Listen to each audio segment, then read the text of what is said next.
So ayan guys, malinis na. Ayan. So ayan, to hindi na talaga matatanggal yan. Ano na yan parang manchan niya dyan sa loob. So wala na yung mga buha-buhangin kanina. So ang gamit lang natin guys ay ito. Ito. So ayan, ano to? Sa lupa. Yan ang gamit natin at ito. Wala tayong proper tools na pinanglilinis. Ito lang at ito. Yan. So yan lang ang ginagamit natin. Hi guys, good morning sa inyong lahat. So andito tayo sa harap ng gilid pala, hindi harap ng Honda Click na ating lilinisan ngayon. So ang dami-dami na pong dumi. Ayun o. Kita nyo naman. So this is the first time guys na ito ay mabubuksan. Simula nung nabili. Actually nabili to guys ay magmuwa 1 year na. So dahil hindi siya laging nagagamit, so stock lang dito. Ayan. Basement, tapos gagamitin lang pag uwi. Ang takbo nito ay 7,000 odometer, 7,000 odometer. So ngayon DIY cleaning natin tong CVT niya kasi medyo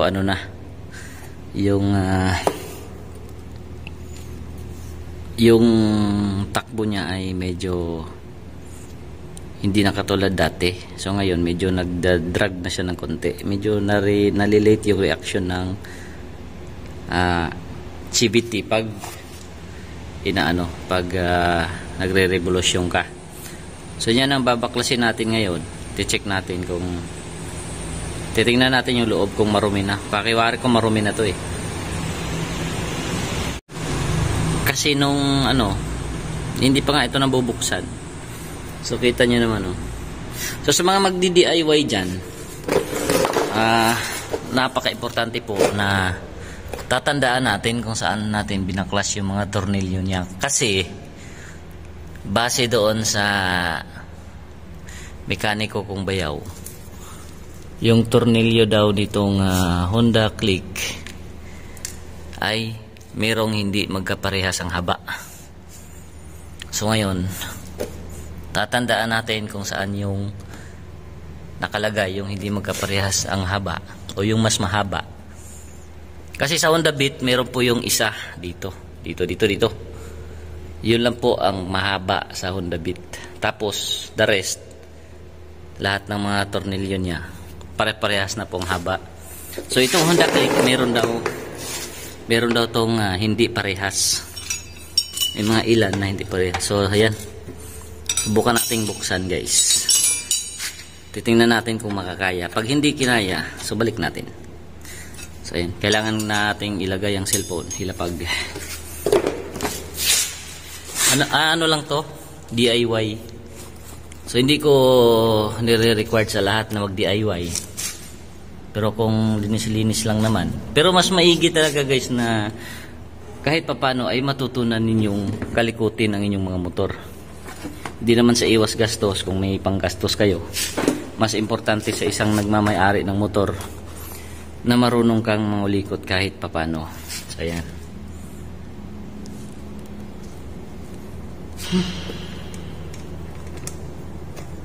Pumuputok pa guys pag binubuksan kasi.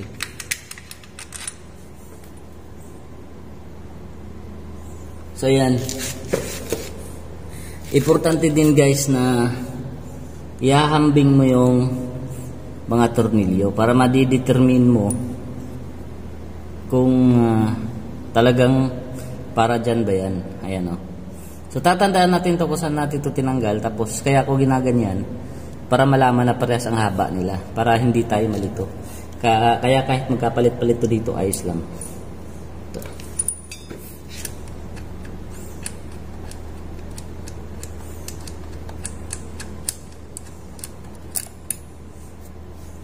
Ito ayan, katulad niyan guys.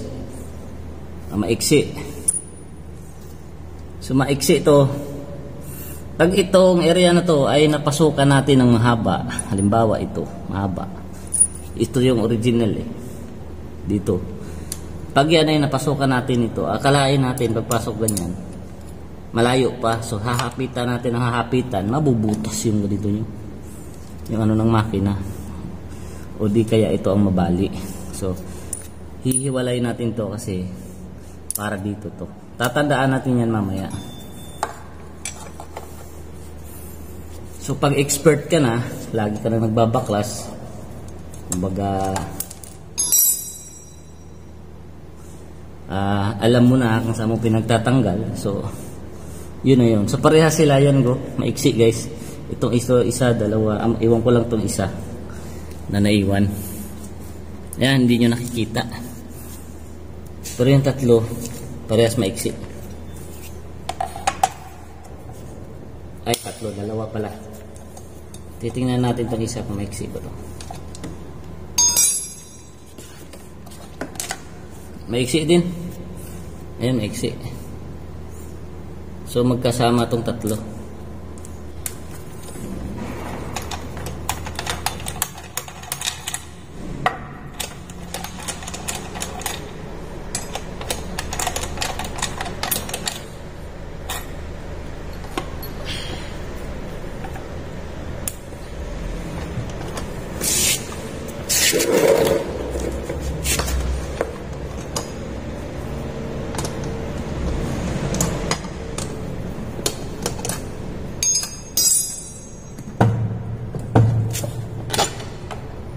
Yo, suraw.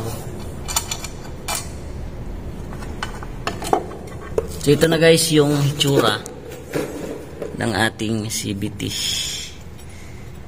Ayan o, so kapit ang linaw. Parang masyadong malinaw yung aking so ayan sa ilalim o. Medyo malinis pa. Hindi ganun ka dumi. Pero may ano na po yan sa performance. So ang gagawin natin, subukan nating tanggalin to ngayon kung kayang tanggalin. Ito, tsaka ari. So update ko kay mamaya, tatanggalin ko lang to una. Ito. Bago ito. Tapos videohan natin mamaya. Tingnan natin tong clutch lining nya. Kung kintab na o hindi. Ito lining nito guys, hindi siya ganun guys ka higpit, sakto lang yung higpit.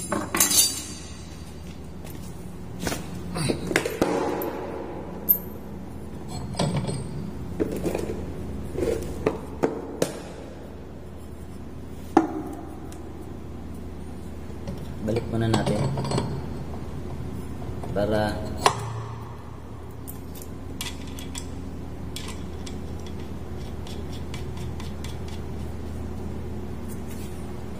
tapos sa kabila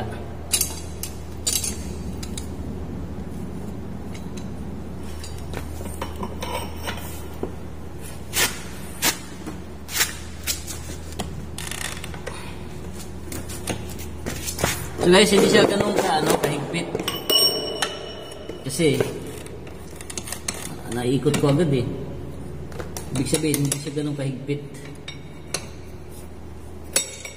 Pero di naman siya kumakalpos. Yan o. Ang bilis ko siyang natanggal. So ayun. Natanggal natin agad. So lagi nating tatandaan guys sa mga katulad natin na nagdi-DIY cleaning o nagdi-DIY na dismantle ng ating mga motor. Lagi nating sisiguraduhin kung saan natin pinagbabaklas yung mga piyesa katulad nito. So kung saan siya nakalagay, mas mainam na bago natin siya baklasin, may picture tayo o di kaya video para yun ang susundan natin pag kinabit natin ulit. So ayan, para hindi tayo maligaw katulad niyan kung ano itsura niyan sa loob. Ayan na yung ano niya. So yun, tatabi natin muna dito. Dito na lang para hindi madumihan. So mas importante na makukunan natin sila ng video. O hindi video ay tawag dito picture, para alam natin kung ano yung ipapasok natin sunod. Dito na ilagay ito, magkasama yan. So hindi po tayo expert sa mga ganitong trabaho.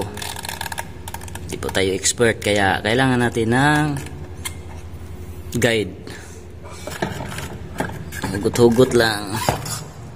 Tingnan natin kung mayroon bang kailangang ano dyan mamaya ipasok. Wala. So yun o. Yan lang po, nakasalpak.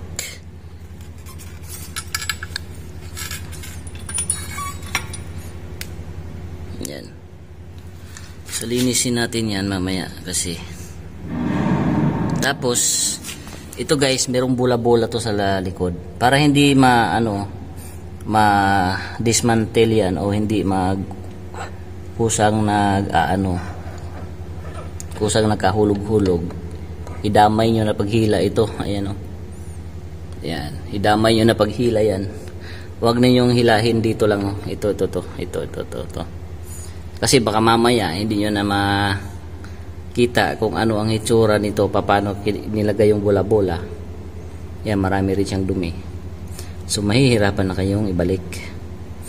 So manghuhula na kayo ngayon kung saan nakaharap ngayon yung bola. Kasi may palatandaan dito sa bola-bola niya kung saan ihaharap. So it's better na hilahin nyo to lahat. Kasama to sa likod. Si susuksok lang din naman mamaya yan dyan pag ganun. Yan. So ayan. Wag muna natin tong baklasin. I-sit aside muna natin to. Baka mamaya makawala-wala yan. So ayan. So ito na yung CVT natin, itsura. Ayan o, ang dami ng dumi. 6,000 magsi 7,000 RPM. Ngayon lang to nabuksan. So parang may kinayod siya. Ano to? Parang may tinakpan dito guys. Di ko alam ano to. Ayan, ginamitan ng parang silicone. Hindi ko alam kung ano to bakit tinakpan. Yan. So, pero marumi na talaga siya Yan guys. Yan parang may mga kinayod na. Hindi ko alam ano to. So yun, dilinisin natin. So wala tayong proper tools guys. Ang ating gagamitin lang ay brush. Paintbrush. Actually ito paintbrush ko. Ginamit ko na to doon sa Honda Beat. Ayun, ang dumi. So kakalusin lang natin yung mga dumi na yan. Hindi naman kailangan linis na linis kasi DIY lang naman to. Ayan di ba? Matatanggal din. Kahit paano makakahinga yung Honda Click.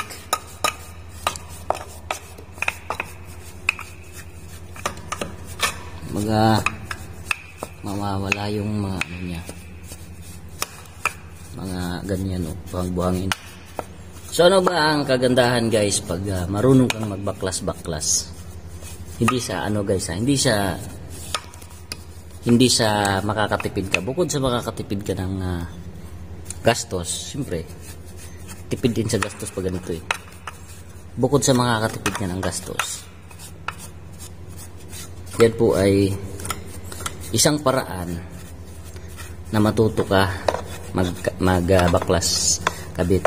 Pangalawa, makikita mo yung abnormalities ng mga makina mo. Halimbawa na lang, kung yung pan-belt pala natin na to may sira na, malapit nang maputol na hindi natin alam. So kung marunong kang tanggal-tanggal, baklas-baklas, linis-linis ng ganito, dito pa lang makikita mo na may problema pala yung pan-belt mo sa loob. So pwede ka nang magpalit ng pan-belt. May natutunan ka sa ganung paraan, tapos nakakasave ka pa kung paggawa. So ngayon kung zero talaga, wala ka talagang baga mahina ang loob mo sa pagbaklas ng mga ganito, pwede namang lang, paggawa mo na lang sa talagang marunong. Kung talagang natatakot kang mangalikot, pwede sa ano na, talagang sa shop mo na dadalhin. So ngayon, pakita ko sa inyo, lilinisin ko lang to kasi parang matagal to linisin eh. So, may update ko kayo kung malinis na. So ayan guys, malinis na. Ayan. So ayan, to hindi na talaga matatanggal yan. Ano na yan eh, parang manchan niya dyan sa loob. So wala na yung mga buha-buhangin kanina. So ang gamit lang natin guys ay ito. Ito. So ayan, ano to? Sa lupa. Yan ang gamit natin at ito. Wala tayong proper tools na pinanglilinis. Ito lang at ito. Yan. So yan lang ang ginagamit natin. Tsaka ito. So yan yung kanyang resulta sa linis. Ayan o. Diba? Malinis na. Tsagaan lang talaga, mayroong mga naiiwan sa singit-singit ganyan. Pero at least konti lang, hindi katulad nung ganina. Grabe talaga. So yan o, malinis na po yan. Pero mas maigi pa rin talaga ang ipapamasin shop ninyo. So ayun, so ang susunod natin guys ito. Kasi medyo marami din katulad niya no. Yan. So ayan, dumi. So hindi ko na papakita sa inyo paano linisin. Basta linisin natin. Alam naman natin na kahit naman sino sa atin na maalam maglinis. Pero tips ko sa inyo. Ito to. Wag niyo itong sirain ito. Itong itim na to. Kasi yan po ay gasket.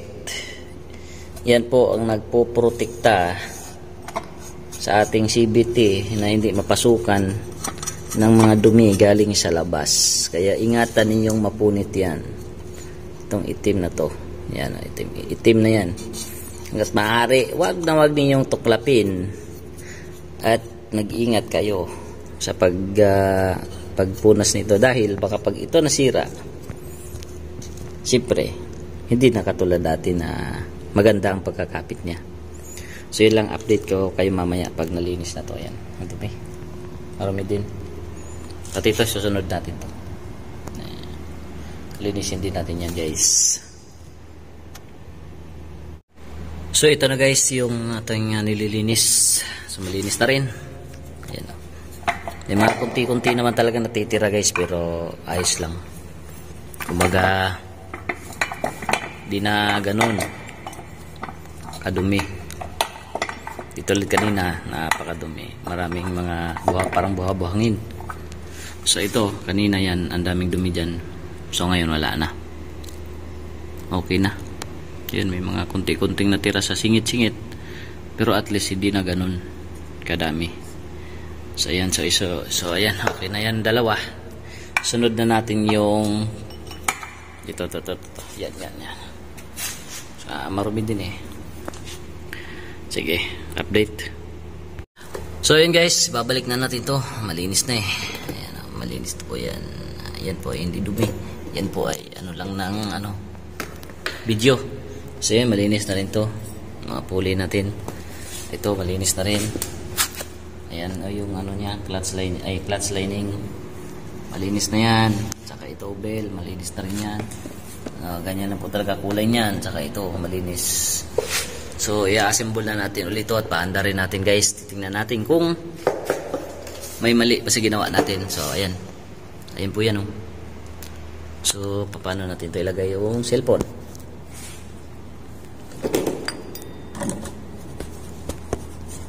Ulit. Mahilig akong maglagay ng konting grasa dito. Konti lang naman. Hindi masyadong marami. So, konting grasa dito sa shaft niya. Para kahit paano may lubrication. Konti. Lagyan natin pahiran natin ng gaganito kalaking grasa guys. Yan o. Konti. Napakakunti lang.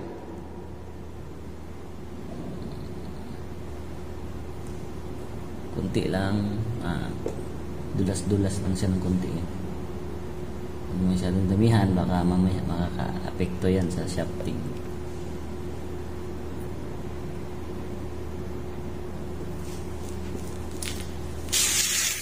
Hindi ko na dala guys yung ano ko.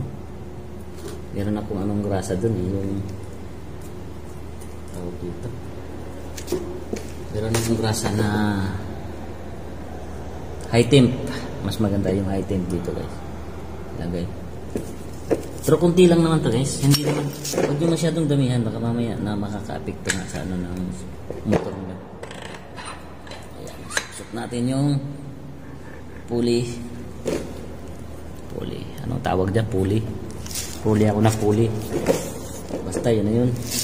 Hindi yan pulley guys. Hindi pulley. Papangalan yan. Pulley lang yung pinapangalan ko dun. Tapos itong ating bell pepper. So ito mayroong ano sa loob, bearing. So lagyan natin konting grasa yung bearing natin. Dapat yung high temp yung dala ko.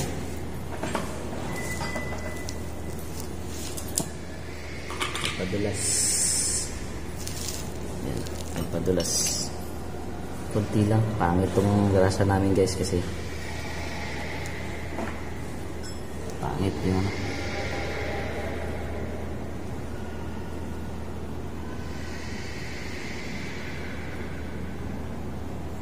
pila.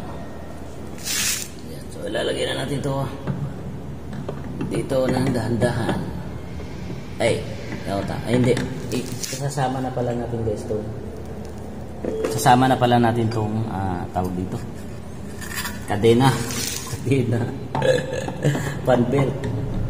Itong belt niya. Sama na natin kasi mamaya mahirap na po ikabit yan. Pag hindi natin yan isasama. So, yan. So, after that, wait lang. Pupunasan ko lang yung kamay ko guys. Tapos nito, ilak natin ng konti. Para ba natin ilak ng konti para hindi yan tatakbo na. Pag ginanaw natin yan, ito lang, temporary. Nalak natin to ng temporary guys. Huwag yung hapit, hikit, ganyan lang. Para hindi siya baklas. Kasi ang hirap na part nito is yung pagpasok nito yung tawag nito, mutag tawag. Kasi kailangan natin itong pisain ito. Pero yan na ito.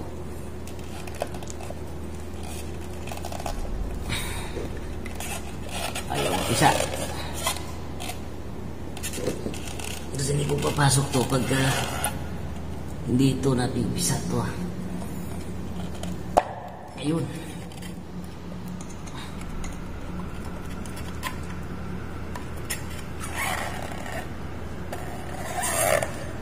Kailangan guys na luluwag yan na ganyan, no? Kita nyo? Kailangan itong fan belt natin luluwag na ganyan. Ayan o, ayan o. Para maluwag yan, hilahin natin to. Ang hila niyan, ito patulak, ito pahila pa gano'n. Para lumuwag at papasok na dito yung ito dati. Ito. So ito na nga. Parang iba. At ganunin natin to yung fan belt para maipasok natin maayos. So, yun, pumasok. Ulit. Medyo yan. At kapain natin sa ilalim guys kung yung parang spacer niya. May spacer kasi parang spacer spacer niya kung lumapat na. So lapat na. Ang gagawin natin, ilalak na natin to. So yung lock nito, yung parang nut niya, ito yung ano, washer. So ito yung lock, diba? Kalas. So ngayon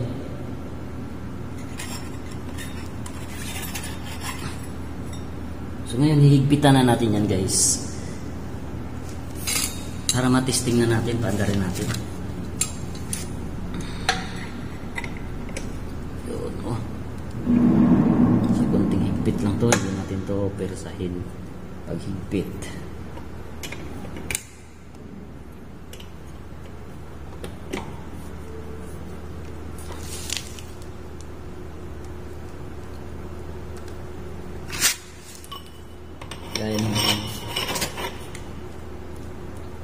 Yan, ganyan lang, konti. Hindi naman yan, pagkakalas yan, wala namang problema, nasa loob naman yan eh. Higpit din to. Kailangan din natin itong higpitan. Hindi pwedeng hindi eh.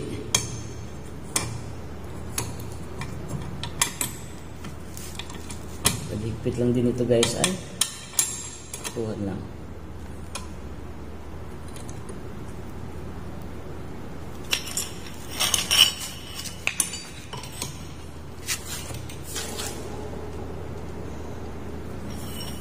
Gaya lang din ang higpit niya kanina. Medyo dagdagan pa natin konti.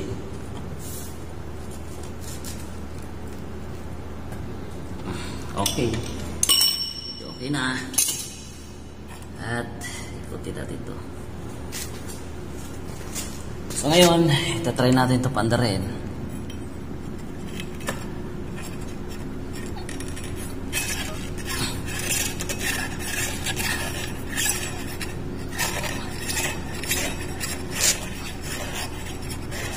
Ayos muna natin ito panbelt baka halagatak to eh. Yun, pumasok na yung panbelt.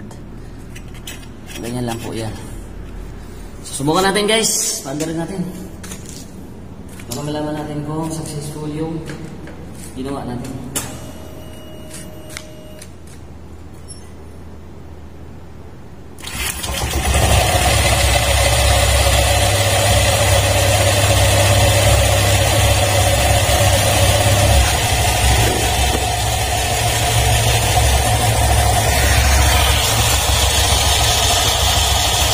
Siya.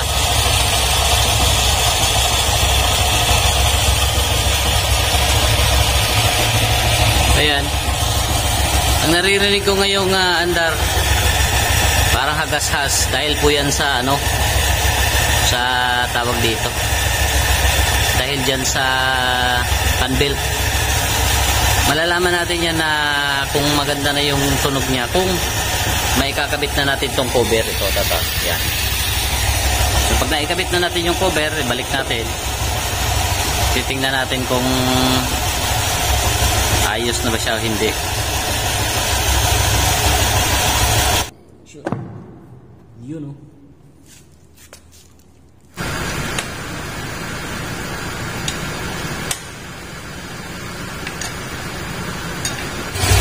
So yan guys, nawala na yung sasakyan dito kanina na maingay. So ito na yung tunog ng ating Honda Click 160. So medyo wala na yung tunog na parang kinalkal talaga sa loob nung nakaraan eh. Pag napalitan na natin ito ng bagong bola-bola, mas lalong mag-i-improve yung tunog nito. So wala na yung parang may buhangin sa loob. So yun lang. DIY CVT cleaning. So ang gamit natin, towel, brush, paint brush, at yun lang. Tsaka yung tools natin na pangbaklas ng ito CVT. So yun, sana may matutunan kayo dito sa pag-DIY natin. At laging tatandaan, pag hindi sigurado sa trabaho, sa shop mo na lang dalhin. So ayan, maraming salamat, and this is Barry Gig. God bless sa inyong lahat. Bye bye.